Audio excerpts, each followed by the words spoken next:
Yeah, thank you, Andreas, and thank you for giving me the possibility to present the new PRACE. Before I start, I would like to know all the people who know PRACE already, so received allocations in the past, and yeah, okay, quite some, but not all. Okay. In this presentation, so I will give you a little bit history of PRACE, and I will address the change and present our present activities. So PRACE has quite a history. So it all started in 2004 with a collaboration of European HPC stakeholders. And they developed the idea to create a European HPC infrastructure. And the result was in 2010, PRACE, as an Association Internationale sans but lucratif, was founded in Belgium. And over the past decade, 26 member states provided the European HPC infrastructure, enabling high-impact scientific research and innovation.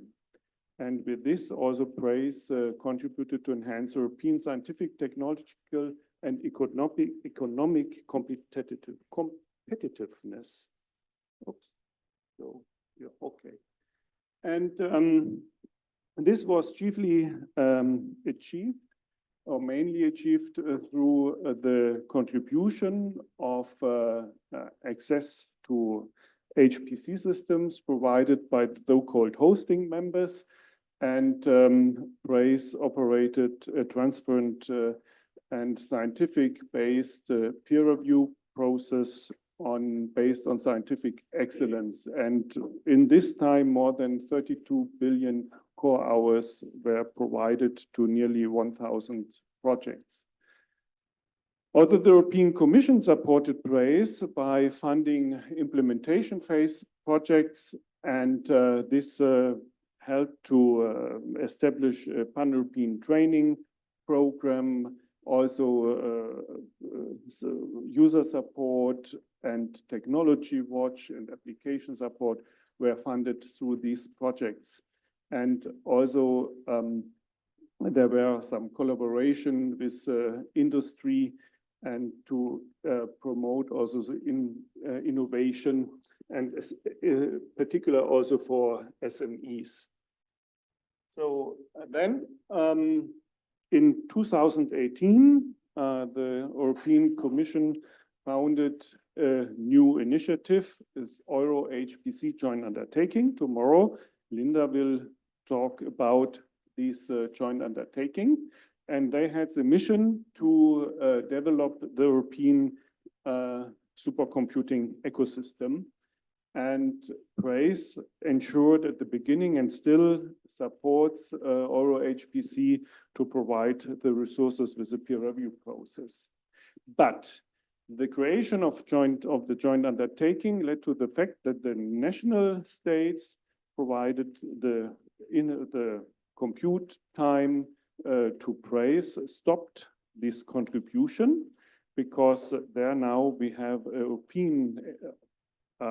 European funded systems, and it's not anymore necessary to complement this with national HPC resources. So in the PRACE 2 program, this provided these resources stopped in March 23. And for the moment, there are no any more cycles available via the national HPC centers. But there are ideas to change this also in future again. Although the Euro HPC joint undertaking provide funding for support, collaboration support action, and research and development action, these are split in several projects, and not anymore as it was in PRACE times as one big, huge project, so the PRACE implementation phase projects. And some of these activities also funded via procurements, not collaborative projects. And also not all services PRACE provided at this time are yet covered by our HPC joint undertaking. Okay, so this change led to a gap analysis, what is missing, and our HPC mainly focuses on the procurement operation of HPC systems, less on the users, very much oriented towards industry, less oriented to science.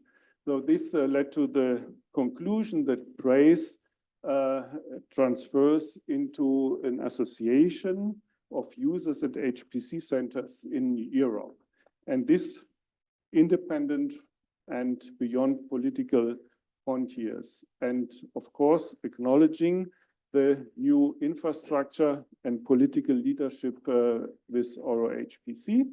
And PRACE wants to support our HPC and turn out the best of this infrastructure. The activity of PRACE is based on some principles. So PRACE adopted a user-centric approach, empowers user communities, and provides support for the best utilization of European HPC infrastructure and fosters also international collaborations. And this should be done also to serve a public interest with a respectful management style. And the organization is a two-tier structure with an assembly of the PRACE members, where all PRACE members are represented, PRACE Council, where decisions are taken, and the executive board for the day-to-day management. In the next slide, you see the possibilities for the General Assembly. So there are individual users, large institutions, small institution, industry, and there are also a concept to group organizations, so with these lead members. So there are a lot of possibilities, and we hope that we not forget anyone there.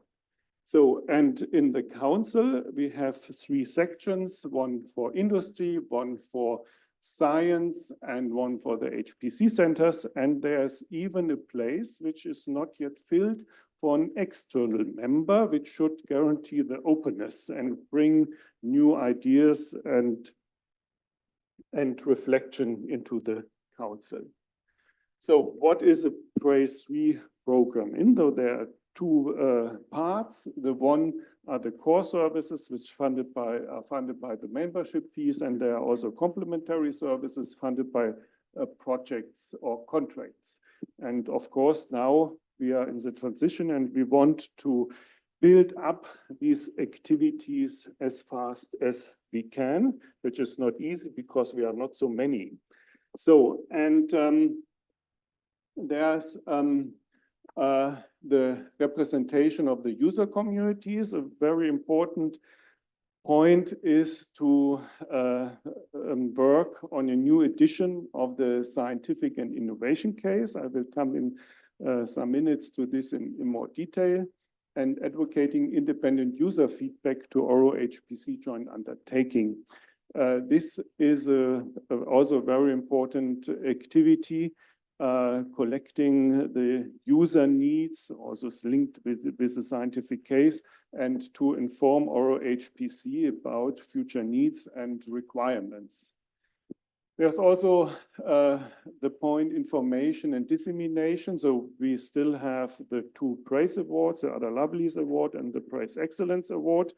We are a little bit delayed, but these awards will be published soon.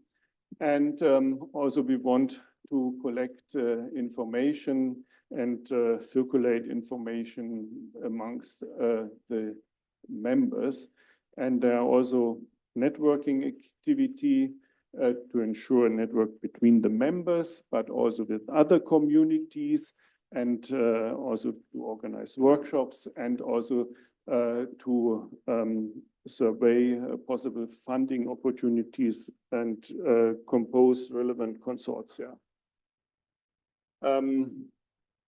Then we have also these complementary services, so funded by projects. So we are involved in some projects. So HPC Train is still in the grant negotiation, but should provide traineeships across Europe. And we are also involved in Inno4 Scale.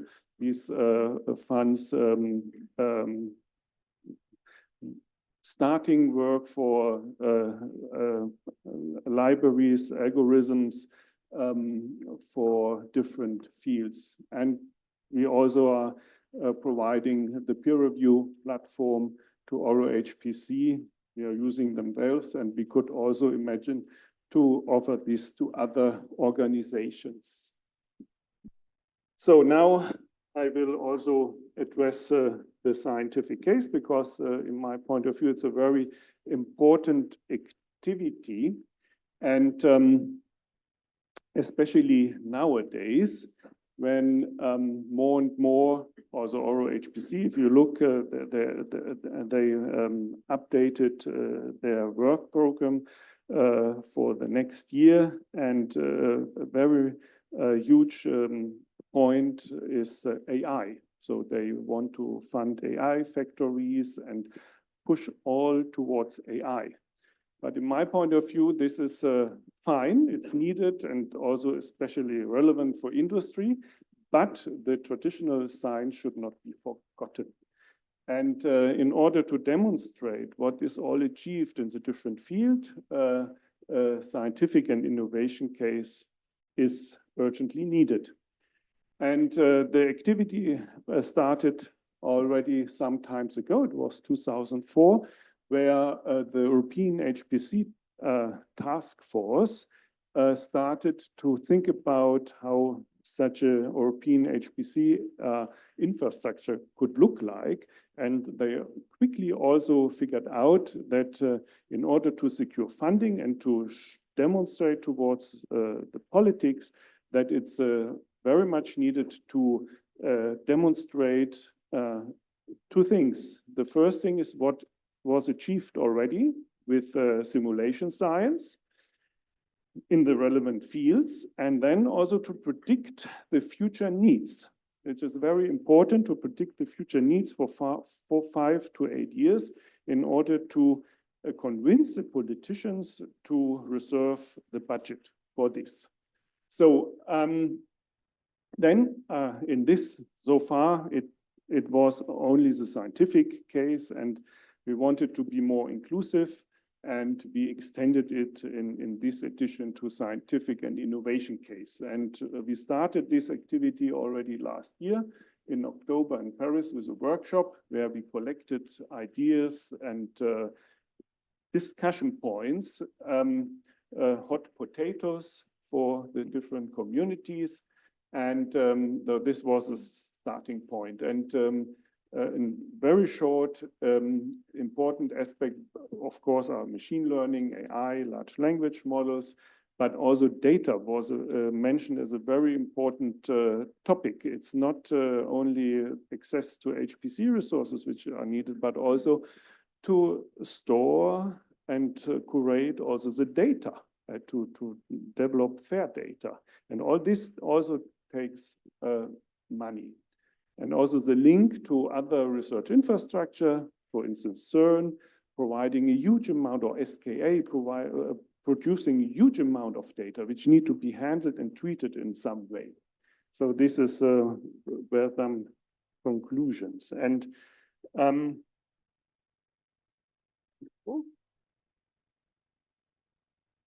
in the next slide, I show you the structure of the new edition. So we divided them in several panels. So there's a panel for fundamental sciences, for life sciences, climate, weather, and earth science, energy, net zero strategy, materials, engineering and industrial application, social sciences and humanities, and also addressing HPC challenges, services for research infrastructure, complexity and data, AI, next generation computing, and beyond exascale. So, and if you are interested in contribute to this exercise, please feel free to contact me. We already selected the editor-in-chief is Hartmut Wittig from University Mainz, and we have already identified some panel chairs. So Frank Jenko from Max Planck Institute for Energy and Nets Strategy, Engineering, Industrial Applications, Simone Hochkap from UK, Fundamental Sciences, Luciano Rezzolla, and Life Science, Eric Lindahl. So if you are interested to contribute, there will be some workshops organized remotely to discuss and contribute. Please feel free to contact me. So we want to really start this activity in full steam end of the year, and we expect that a final document would be ready in May next year. So with this, I thank you for your attention, and if you have questions, please feel free to ask.